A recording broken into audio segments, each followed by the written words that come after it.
Hi everyone, I'm Brett from LeapWorks. In today's episode, I read a post from our blog about marketing email. You'll hear me talk about what makes a good marketing email, well, good, and why you should only want to send awesome emails to people on your mailing list. I'm excited about this one because I get a ton of junk mail. That got me thinking about some of the things I need to do so I don't send junk mail to people on my mailing list. I hope this one will help you improve your own campaigns so more people not only stay on your subscriber list, but also read your emails when they get them. Here are 3 major takeaways from this episode. 1. You'll learn what a good email is and how good marketing email is all about solving problems for your readers. 2. You'll get a bunch of content ideas for your own email marketing so you can send value with every email without being repetitive. And 3. You'll hear me talk about relationship building and learn ways that you can use your mailing list to build real relationships with your customers who are actual human beings. Let's get started. Email marketing guide for brand building. An email marketing list is an important asset to any business. It allows brands to connect with their customers, to build and maintain relationships, and to generate awareness about the products and services they provide. In this guide, you'll learn how to design emails that create value for your customers and for your business. It starts with positioning. Email is easy to create and cheap to deliver. Because it's so frictionless, email is prone to misuse and overuse, producing undesirable effects. It can damage relationships, harm brand reputation, and hurt sales in direct contradiction to company values and business objectives. Your customers get a lot of marketing email and have a low tolerance for poor content. Once you lose a reader, the person is difficult to recover. A lost reader isn't just someone who unsubscribes from your email list. It's anyone who stops reading your email.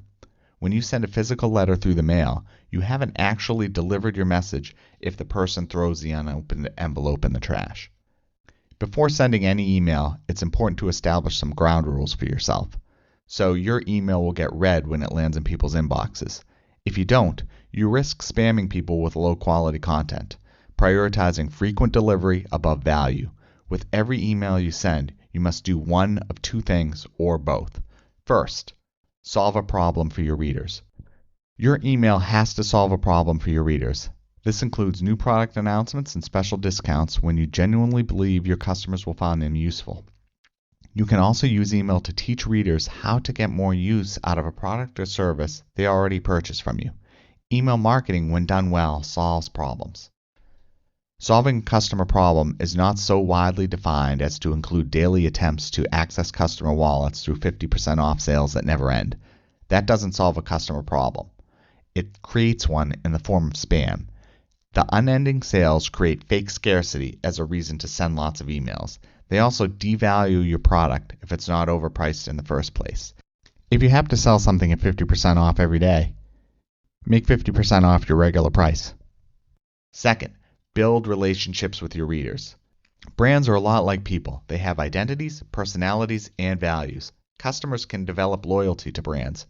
Similarly, they can feel betrayed by them. How you position your brand and whether or not you do, and you should, matters. Email that connects to customers through shared values will build relationships and increase trust. Values-driven email is sent less frequently than traditional email marketing, but it's impactful and it's important. So some content ideas.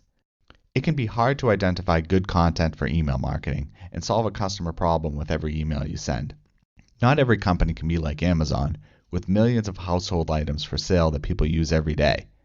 Customers probably use your products and services a lot less frequently. When true, you have fewer reasons to send them email. Still, you might be surprised by how many problems you can solve for your readers. Relationship email is sent less frequently than marketing email, and it doesn't scale. Every company can generally send the same amount of relationship building email. Some companies don't send any, and that's the wrong idea, especially if your business is small. Small businesses can establish closer relationships with their customers than can their larger counterparts. They have a greater opportunity to create brand loyalty, and in doing so, build a customer audience that isn't exclusively motivated by the lowest price. Some specific content ideas for email marketing. First, how-to guides. Instructional content is a great way to provide value for your readers.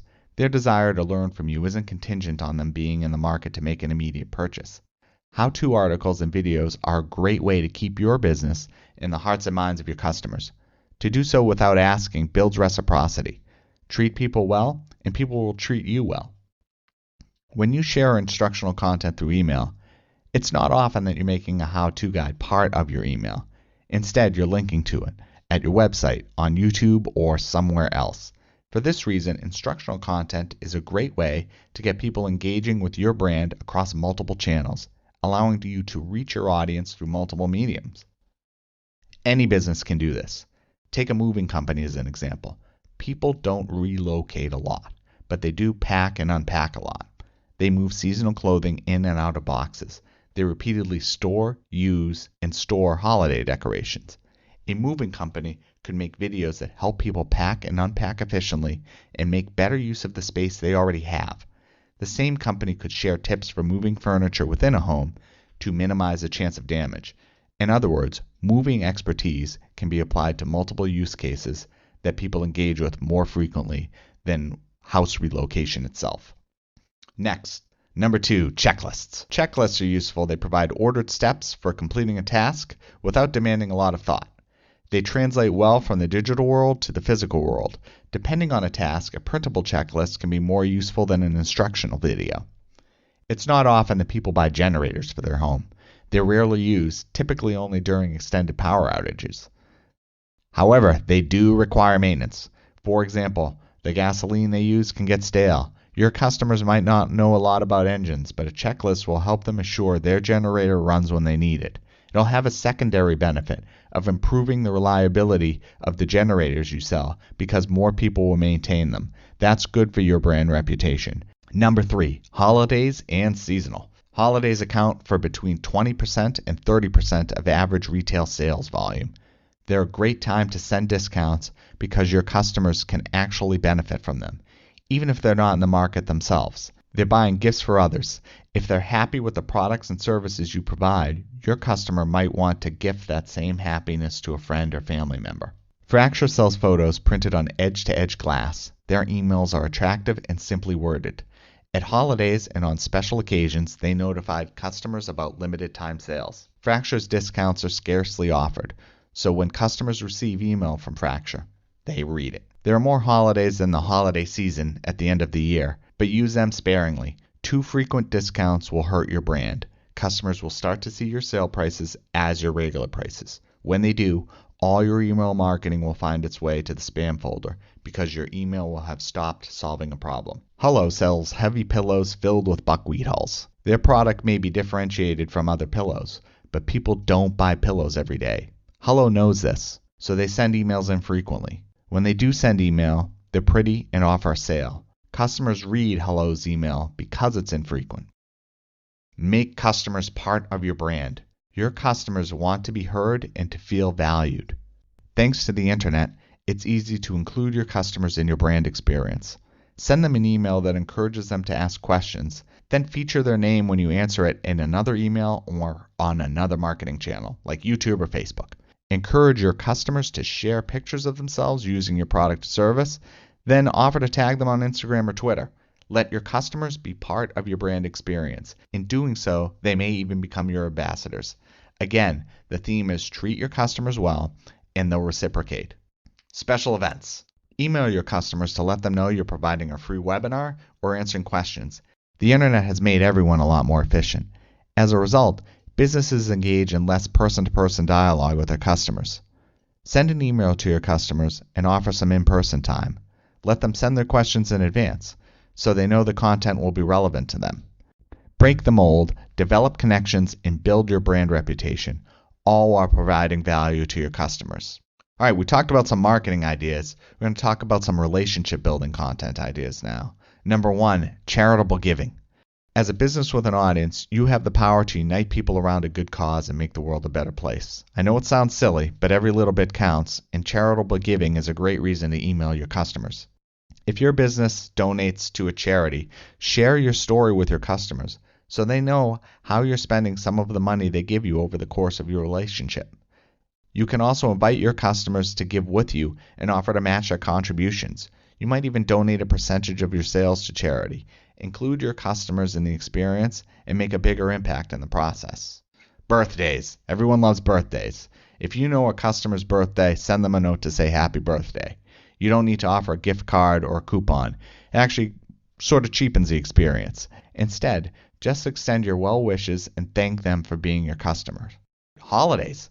Like birthdays, holidays are great opportunities to send messages of thanks. Don't offer coupon codes or share product information though. Just be sincere and demonstrate personal gratitude. Use holidays sparingly. Stick to the major ones, offer your discounts before a holiday, and show your gratitude on the holiday. News. When you do something that earns praise, share it with your customers. Testimonials are valuable social proof. Your customers may have contributed to the praise you earned. If so, take the chance to thank them and share the credit with them. All right, we talked about a lot of great content ideas for email marketing and for relationship building. Now we'll move on to the design fundamentals. Good content is one part of creating email marketing that actually gets read. The other part is good design. You can have the best content in the world, but if your email is hard to read, especially on mobile where most people read it, expect people to designate it to the trash folder. First, give your email a catchy subject line. In it, try to communicate a brief message that tells your readers why they should open your message. Use emoji to create visual interest. Next, write a smart pre-header. The pre-header is the 1 or 2 line summary you see when you receive an email. In it, you can expand on your subject in a little more detail. The pre-header appears differently on different devices and email clients, so don't get too fancy. Add context to the subject line and leave it at that. Personalize your message. Personalizing your emails will make your messages warmer and more inviting to your readers. When you know your reader's name, use a greeting like, "Hello, Jane," to begin your note. Your readers will know you didn't uniquely write each email you sent. That's okay though. Your marketing email will still be more friendly than it would be without any personalization. Next, and this is a big one, design for small screens. Design first for small screens. Most email marketing is between 600 and 700 pixels wide. This is fine for emails with a 1-column layout. But for emails with 2-column layouts or a sidebar, it introduces a problem by making the email harder to read on smartphones. Mobile screens generally show emails at 320 pixels wide. 2 columns, when shown side by side on a small screen, make for a bad reading experience. Everything is tiny. Make your marketing email easy to read. You can do this in a couple of ways. The first is the easiest. Simply skip multi-column layouts entirely. Use a single column of content for desktops and smartphones. You may want to use multi-column layouts on desktops to cut down on email length. You need to make sure the rows and columns stack one under the other for mobile screens. Most email providers like MailChimp let you do this pretty easily. Unfortunately, this is a little hard to describe without visuals. There are some pictures in the blog post. Use nice images. This may go without saying, but it's important, so I'll say it anyway. Use eye-catching images that communicate meaning in your marketing email. They need to present your products and services in the best possible light. This is as true for your informational and teaching content as it is for your product shots. Help customers picture themselves using your products and services. Help them connect your products and services to their own happiness.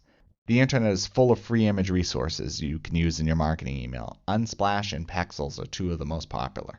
Keep your emails brief. Be conscious of people's time. Remember, people receive a lot of email. Say what you need to say, but do it efficiently. As the length of your email increases, the likelihood that a person will finish reading it decreases. Worse, when someone receives an email they immediately recognize as long and text-heavy, they give up before starting it. They'll just move your email to the trash. All right, provide a way for your customers to read you. If you have a huge mailing list with tens of thousands of readers, this might not be possible. In an ideal situation, people welcome the opportunity to contact a real person. Give your customers a way to contact you. No reply emails seem dismissive. When you can avoid them, avoid them. Being small is an advantage here. You can provide a level of service that doesn't scale at big companies. Imagine your email marketing intends to sell a product or service. Then imagine, after reading your email, the customer wants to buy from you. They have a question though, and by omitting an easy way for the customer to get in touch with you, you've added friction. Don't lose customers to inconvenience. Last, but definitely not least, Make it easy for your customers to unsubscribe. I know this seems counterintuitive. Email marketers make it infamously hard for customers to unsubscribe from their emails. They use small text at the bottom of a message, and it's usually no more than a shade different from the background color. Do something different. Your mailing list is not valuable to you for its number of recipients. It's valuable in the number of people who actually read your email and extract value from it. Make it easy for your customers to unsubscribe from your email marketing. If they don't want your email, they don't want your email. When someone unsubscribes, that's feedback you can use to improve the usefulness of your content. An important goal of every brand is to increase the trust your customers place in your business. The only way to increase trust is to earn it. When a business makes it hard for a customer to unsubscribe from their mailing list, that hurts trust. It seems sneaky. Make it easy for people to unsubscribe, as if to say, you can unsubscribe from our email whenever you want, but our email is so good you'll want to keep receiving it.